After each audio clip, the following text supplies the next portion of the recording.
सुप्रभात बच्चों। आज हम हिंदी विषय के अंतर्गत रिश्वत फंड पाठ का अध्ययन करेंगे। बच्चों, हम सभी को पता है कि जब तक हम बचपन अथवा जवानी की अवस्था में होते हैं तब तक हमारा शरीर हमारा पूर्ण साथ देता है। हमारा शरीर सुंदर, सुगठित, एक शानदार भवन की भांति होता है और हमारे पास नौकरों के रूप में 32 दांत और 5 सेविकाओं के रूप में 5 इंद्रियां होती हैं, जिनको जैसी हम आज्ञा देते हैं वैसे ही वो हमारी सेवा में तत्पर हो जाते हैं। परंतु वृद्धावस्था एक ऐसी अवस्था है जिस अवस्था में हमारा शानदार भवन रूपी शरीर, हमारे 32 नौकर रूपी दांत और 5 सेविकाओं रूपी इंद्रियां हमारा साथ छोड़ देती है।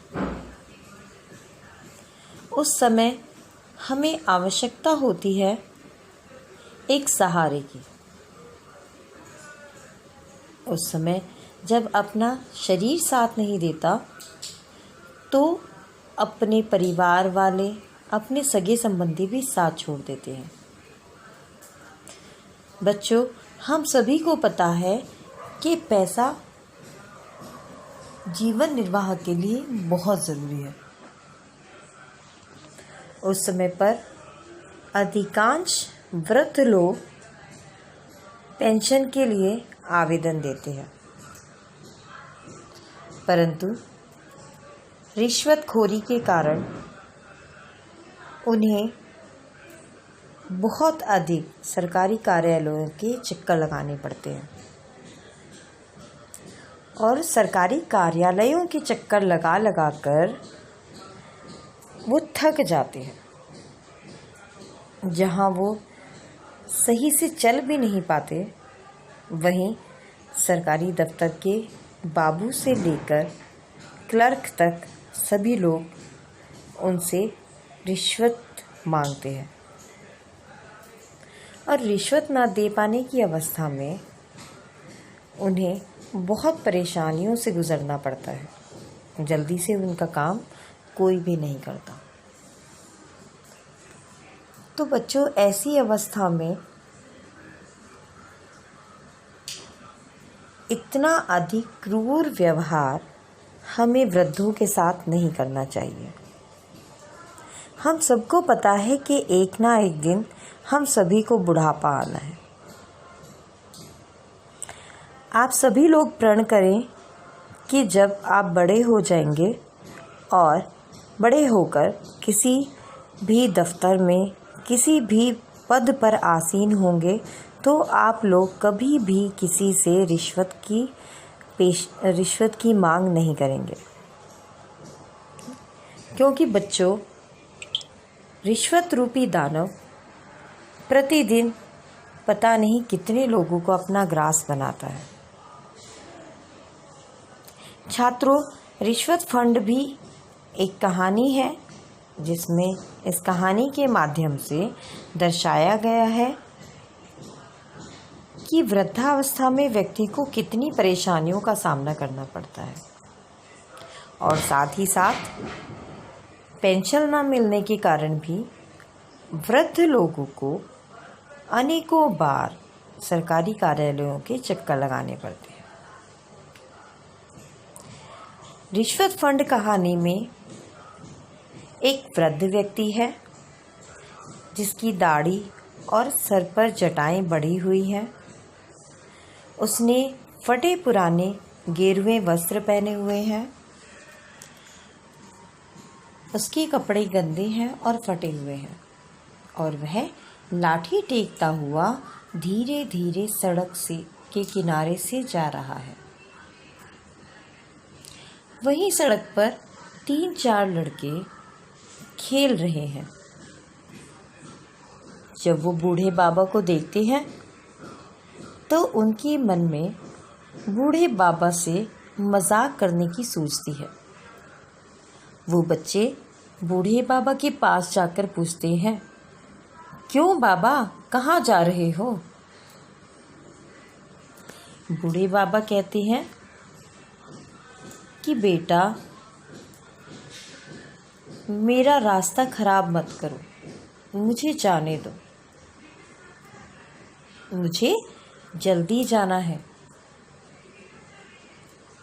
बच्चे बाबा से कहते हैं कि बाबा, बड़े बन रहे हो। बाबा तो ऐसे बन रहे हैं जैसे कितने अमीर हैं। तो बाबा कहते हैं कि बेटा, यह सब समय की मार है। कभी मेरे पास भी एक शानदार भवन था। 32 नौकर 24 घंटे मेरी सेवा करते रहते थे और साथ ही साथ मेरे पास 5 सेविकाएं भी थी। बच्चे बाबा का उपहास बनाते हैं और कहते हैं कि अरे बाबा को तो देखो, फटे हुए कपड़े पहने हैं, और बताते हैं कि मेरे पास शानदार भवन, 32 नौकर और 5 सेविकाएं थी। अगर किसी के पास ये सब होता है तो क्या वो इस तरह से समाप्त हो जाता है? बाबा उनको विस्तार से समझाते हैं। बाबा उनको कहते हैं कि बेटा देखो, कभी मेरा भी शरीर हष्ट पुष्ट, बलशाली और सुगठित था। मेरा शरीर बहुत सुंदर था, परंतु समय के साथ साथ मेरा शरीर कमज़ोर होता हुआ चला गया और मेरा जो ये शरीर रूपी जो शानदार भवन था, आज वह कंकाल रह गया है। मेरे शरीर में मांस तो लेश मात्र को है, हड्डियां ही हड्डियां हैं। बेटा, जिस प्रकार मेरा शरीर क्षीण और कमज़ोर हो गया है, उसी प्रकार मेरे जो 32 नौकर थे, 32 नौकर रूपी मेरे 32 दांत, जब भी मुझे कोई भी स्वादिष्ट भोजन खाने का मन करता था तो मैं इन्हें आज्ञा देता था और ये मेरे 32 नौकर रूपी दांत उस भोजन को चबा चबा कर मुझे अत्यंत स्वाद प्रदान करते थे। वहीं मेरी 5 सेविकाएं रूपी जो इंद्रियां थी, उन पर मेरा पूर्ण नियंत्रण था। परंतु धीरे धीरे समय के कारण जैसे मेरे शानदार भवन रूपी शरीर ने मेरा साथ छोड़ दिया, वैसे ही मेरे 32 दांत टूटकर अलग हो गए और मेरा मुंह पोपला हो गया। वहीं मेरी 5 सेविकाएं रूपी जो इंद्रियां हैं, उन्होंने भी मेरा साथ छोड़ दिया और वो भी अब धीरे धीरे कमज़ोर हो गई हैं, वो भी क्षीण होती जा रही है। बच्चों ने जब बाबा से 5 सेविकाओं के बारे में पूछा तो बाबा ने बताया कि बेटा ध्यान से सुनो, हम सबके पास 5 सेविकाएं होती हैं, जैसे आँख, नाक, कान, जीभ और त्वचा। लेकिन जैसे जैसे हम वृद्ध होते हैं, हमारी ये सेविकाएं कमज़ोर पड़ने लगती हैं, यानी आँखों से कम दिखाई देने लगता है, कानों से भी कम सुनाई देने लगता है, जीभ अपना स्वाद खो देती है और इसी प्रकार हमारे ये 5 सेविकाएं क्षीण पड़ जाती हैं। बच्चे बूढ़े बाबा की बातों से बहुत ज़्यादा प्रभावित हुए और सभी ने तालियां बजाकर बाबा की सराहना की। अब बच्चों ने बाबा से पूछा, बाबा ये सब तो समझ में आ गया, लेकिन तुम हमें ये तो बताओ कि तुम जा कहाँ रहे हो? बाबा ने बताया कि बेटा, सुना है कि शहर में मंत्री जी आए हुए हैं। बच्चों ने कहा, हाँ बाबा, लेकिन तुम्हें मंत्री से क्या काम? बाबा ने कहा कि बेटा, मंत्री मेरा बेटा है। बच्चे हंसने लगे और तालियां बजाने लगे। बच्चों ने कहा कि बाबा, ऐसा कैसे हो सकता है कि मंत्री तुम्हारा बेटा हो? यदि किसी व्यक्ति का बेटा मंत्री होता है तो क्या वो ऐसे फटे हाल रहता है? बाबा ने कहा कि बेटा, यह बात भी ध्यान से सुनो। यह बात भी मैं तुम्हें स्पष्ट कर देता हूँ। जैसे तुम्हारे माता पिता तुम्हारा पालन पोषण करते हैं, तुम्हारे पिता तुम्हारा पालन पोषण करते हैं, उसी प्रकार से जनता भी मंत्रियों का पालन पोषण करती है। और जनता की वोट में इतनी अधिक शक्ति होती है कि वह फकीर को वजीर बना सकती है, अर्थात किसी सामान्य व्यक्ति को भी मंत्री पद दिला सकती है। तो बेटा, जब हम एक फकीर को वजीर बना सकते हैं तो बताओ, मंत्री मेरा बेटा हुआ कि नहीं हुआ? बच्चे बाबा की बात से सहमत थे। लेकिन बाबा, तुम्हें मंत्री से क्या काम है? बाबा ने बताया कि बेटा देखो, मुझे पेंशन की ज़रूरत थी। मैंने कई साल पहले पेंशन के लिए समाज कल्याण विभाग में अपना आवेदन पत्र दिया था। परंतु बेटा, कई साल हो गए चक्कर लगाते लगाते। मैं जब भी वहाँ पर जाता हूँ, वहाँ पर क्लर्क से लेकर बाबू तक सभी लोग मुझसे रिश्वत मांगते हैं और कहते हैं कि बाबा, 500 रुपये रिश्वत दो और तुम्हारा काम अभी हो जाएगा। लेकिन बेटा, अगर मेरे पास 500 रुपये रिश्वत के होते तो क्या मैं 125 रुपये की पेंशन के लिए आवेदन करता? यही बात तो समझ में नहीं आती।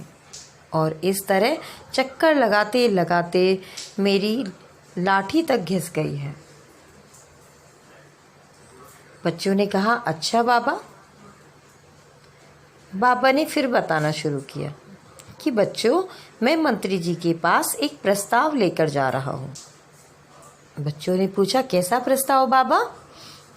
तो बाबा ने बताया कि बेटा, मैं मंत्री जी से जाकर कहूँगा कि मंत्री जी, आप एक रिश्वत फंड स्थापित कर दीजिए, जिससे जब भी कोई वृद्ध हो, उसको पेंशन की आवश्यकता हो तो वह उस रिश्वत फंड से पैसे निकालकर सरकारी दफ्तर में दे सके।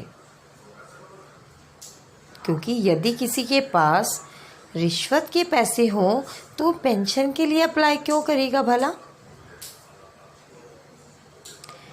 बच्चे सहमत थे और बच्चे बाबा से बहुत खुश थे। सभी बच्चे बोले कि बाबा, हम भी तुम्हारे साथ चलेंगे। और इस प्रकार से बाबा और वो बच्चे मंत्री जी की डाक बंगले पर पहुंच गए। जब बाबा और बच्चे मंत्री के बंगले पर पहुंचे, उस समय मंत्री जी के बंगले पर बहुत भीड़ थी। वो लोग भी वहीं एक तरफ खड़े हो गए। देखते क्या है कि मंत्री जी बंगले से बाहर आए। उन्होंने सभी का अभिवादन स्वीकार किया और अभिवादन स्वीकार करने के उपरांत अपनी मोटर में बैठकर चले गए। बाबा तो कुछ भी नहीं कह पाए। अब सारे बच्चे हंसने लगे। बच्चों ने कहा कि अरे बाबा, तुमने तो कुछ कहा ही नहीं, मंत्री जी तो चले गए। उनमें से एक बच्चा बोला कि बाबा, मंत्री जी तो ऐसे चले गए जैसे गधे के सर से सींग। तभी दूसरा बच्चा बोला कि अरे नहीं रे बाबा, ऐसे नहीं गए जैसे गधे के सर से सींग।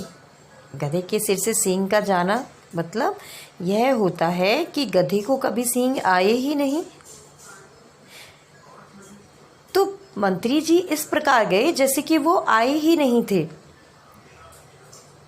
दूसरे बच्चे ने कहा कि भाई, मंत्री जी ऐसे नहीं गए जैसे गधे के सर से सींग, बल्कि मंत्री जी कैसे गए? जैसे बाबा का शानदार भवन, 32 नौकर और 5 सेविकाएं चली गई, वैसे ही मंत्री जी भी चले गए। और इस प्रकार सारे बच्चे हंसने लगे। बच्चों, इस कहानी से हमें यह शिक्षा मिलती है कि हमें कभी भी किसी वृद्ध को, किसी दीन दुखी को परेशान नहीं करना चाहिए और हमें भ्रष्टाचार को पूर्ण रूप से ख़त्म कर देना चाहिए। हमें कभी भी रिश्वत पर निर्भर नहीं होना चाहिए। जो भी हमें वेतन मिलता है, हमें उसी में अपना गुजारा करने की आदत डाल लेनी चाहिए। हमें ईमानदार बनना चाहिए और ईमानदारी से अपने कर्तव्यों का निर्वहन करना चाहिए। बच्चों, मैं आशा करती हूँ कि आप सभी अपनी जिम्मेदारियों का भली भांति पालन करेंगे और आपको यह पाठ अच्छे से समझ आ गया होगा। धन्यवाद।